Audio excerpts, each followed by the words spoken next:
Joining us here on the Rich Eisen Show on the Mercedes-Benz Vans phone line, the Super Bowl winning head coach of your Los Angeles Rams. He is Sean McVay back here on the Rich Eisen Show. How you doing, Coach? I'm doing good. I appreciate you having me on, Rich. Anytime. So who'd you meet in Cabo this year?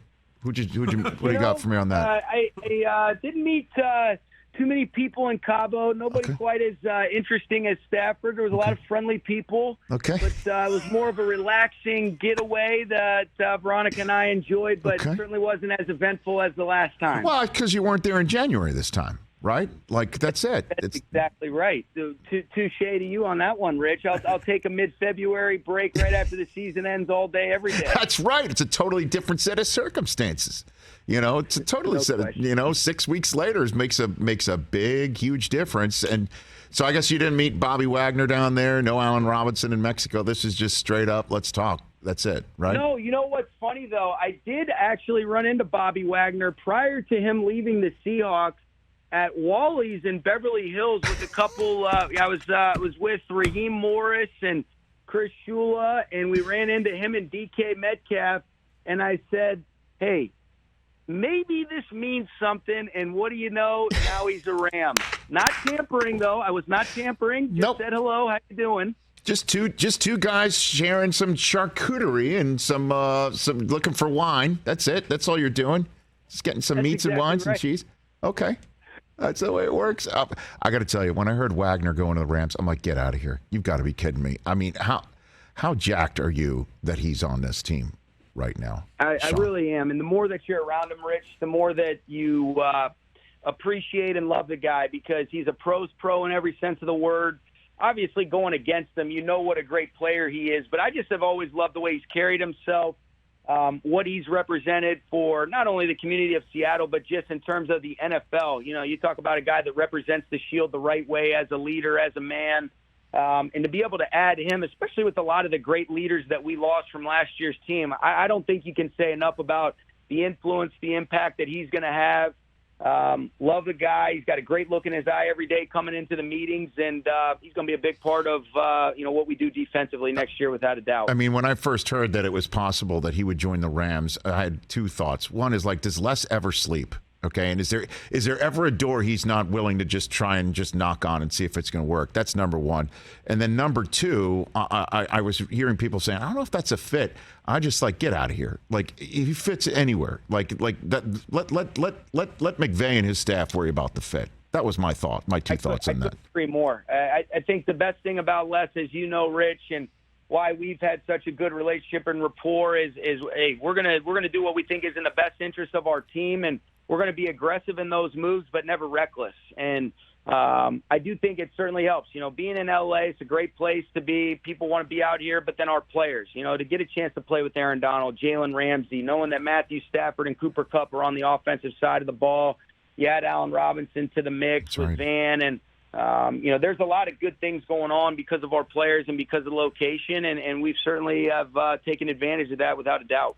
And how much better can Stafford be now that he's got a year in? And there's now he knows how to get around Los Angeles. There's no adjustment. He's here, and now he answered every last question with the throw to Kupp in Tampa, with the throw to Kupp, the game on the line in the Super Bowl, with his performance against the 49ers. Every question got answered by him, and he got the trophy in the first shot with you guys. How much better do you think he can be, Sean McVay? Yeah, I think he's going to get better because he's a conscientious guy that works at it. That's what I think is so impressive that you mentioned, Rich, is just for him to come in brand new, a lot of new terminology, just so many different changes, and for him to play as well as he did. I think that's kind of one of the more underrated parts of how great he played last year is you lose sight of. That was the first year he played with all those guys. That was the first year in the system, and so the way that he works at it, the humility that he has, but also the confidence in himself and the way that he raises the confidence level of everybody around him, he is going to get better. What that looks like is to be determined, but the way he's approaching the offseason, the way he's leading, you talk about the command and the capacity that this guy has. I just love working with him. He's got a great way about himself, and like I've kind of said before, it's hard not to root for a guy that handles himself so well and is such a baller on the field as well. Well, you're known for the steel trap mind and remembering everything exactly when it happened, Sean McVay. But and you notice everything. Did you notice he no-looked that throw to Kupp? I didn't see that until the next day. But then again, I'm not you. But did you notice that when he did that in the Super Bowl? Well, he was very aware of it. He knew right away it was one of the good ones that he had. But he does that so frequently, Rich. I think if you watch him closely, that's something that is really a part of the way that he plays. But he does it not to just look cool because there's an intent. He needed to move Von Bell off of that spot, needed to make sure that weak side hook player was held to open up Cooper ripping into that window. And he certainly did that. That's where you say, man, was that a good play call? Hell no. Was that great execution by him? No question. And so he sure does that a lot, and that's where these good players make you a lot better coach, and I am sure grateful for that. Well, what about that fourth down run to Kupp, though, that preceded it? Where did that one come from, Sean? That's called that was big balls by me there, Rich, wasn't it? Can confirm, Sean. Can confirm. Yeah. That was it was one of those deals where you're saying sometimes you're just kind of in the moment. I think it was the confidence that you have in Cooper, Kupp, and Matthew to time it up. And they had kind of really been bearing down on a QB sneak. We had a lot of those situations in some short yardage moments. And if they don't hit it with that perfect timing, Bryson Hopkins doing a great job at the point of attack and Cooper being able to level it off inside of that block on Hubbard, that's just great players making a good play. But the confidence in that play call was because of the people. And, you can do that, and I felt good about, hey, if it didn't work, then at least you're doing it with the people that you have such belief in, and I'm going to go down swinging with those guys all day. Sean McVay, champion head coach, the defending Super Bowl champion head coach going into this season right here on the Rich Eisen Show. I got to be honest with you, though, Sean, going into the Super Bowl, you kind of knocked me over with a feather that the conversation leading into it was you thinking about your coaching mortality already. Yeah. And how close were you to thinking, maybe I want to try something else? Were you close to that, Sean? Well, I'll tell you what, seeing Tom Brady's potentially new deal, I'm thinking, what the hell am I doing coming back to coaching right now? No, it was never anything. Let's put it this way. I love coaching so much, Rich. I think that it was a fun narrative, but if you look at the entirety of what I had said, the question was asked if I was going to be a lifer in coaching. And then I elaborated on, I don't know that I see myself doing this until I'm, 70 or so, because I feel like I'm 36 going on 80 some days. I sure love it. But, how long I'll do it, I don't know. I mean, I couldn't be more excited about this season working with our players and coaches. But you said down the line, is that something that you're interested in? I think there's no question about it. But I couldn't be happier coaching ball right now, without a doubt. There's something you're interested in being the media and calling games or something like that.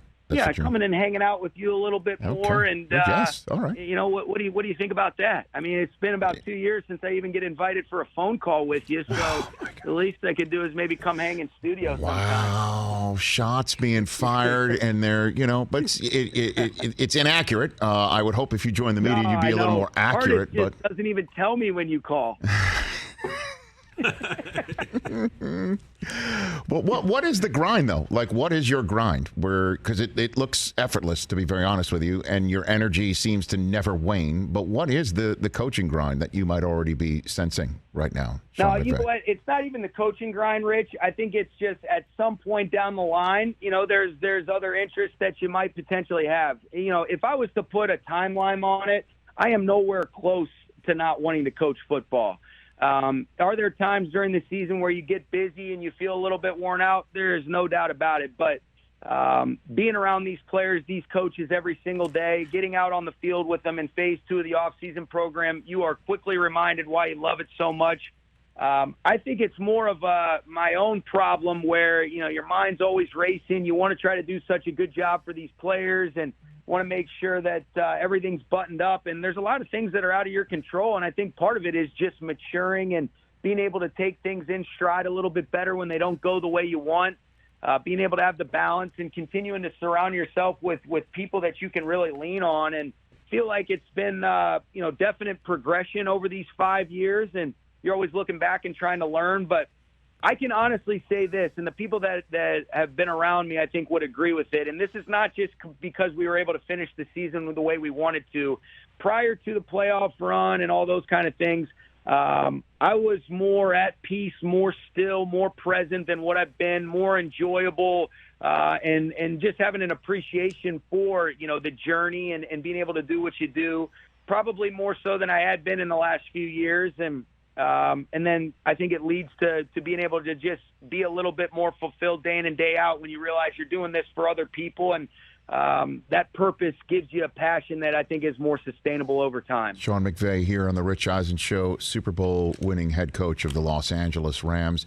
And then the other aspect of somebody that we were hearing about thinking of their football mortality being Aaron Donald, who is, I don't even say at the top of his game, because the top of his game is unlike anybody else's. And is he thinking really hard about it right now, do you think, even though he said he's coming back? I mean, what do you witness every day that would make you think that he is, in fact, thinking about every snap now of his career? Well, I think when you just look at what he puts into performing at the level that he does, I don't know that there's anybody that has ever worked harder, is more intrinsically motivated. I mean, I just I can't say enough good things about him. Like, when people ask me about him, Rich, it's like, as good as and as special as you think this guy is, the only way I can really articulate it is he's even better than what you think. And I love Aaron. I really cherish our relationship that we have. And I think if there's anybody that's earned the right to be able to make a decision that he thinks best for him and his family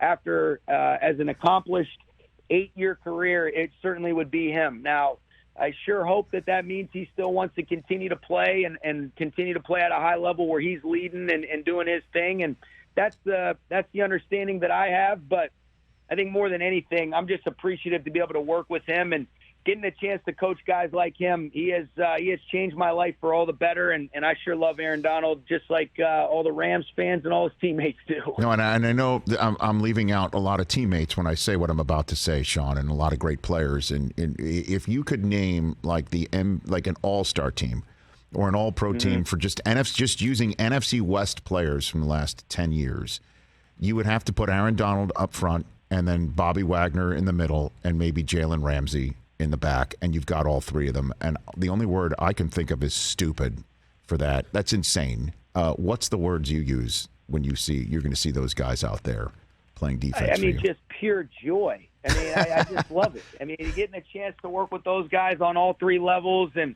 a lot of other good players have really stepped up around them. I think, what an amazing job Leonard Floyd has done, really making an impact on this defense since he got here a couple years ago. But to have all three players that, certainly I don't think anybody would argue that these guys are on track or they've already accomplished Hall of Fame career resumes, to still be playing at high levels and to be on all three levels of your defense, that's a good thing. And, I know me and the coaches and all the guys feel really good about that and excited to see these guys come to life on Sundays or Thursday, whenever our first game is. Yeah, and again, your first game is definitely going to be on a Thursday, and we'll find that out tonight. And we haven't even mentioned Cooper Kupp. My God. And he's the Super Bowl MVP and one of the most maybe incredibly self-made, improved players to go from where he was drafted and when he was drafted to where he is right now. How can he get better? Like, what can he actually improve upon in your estimation,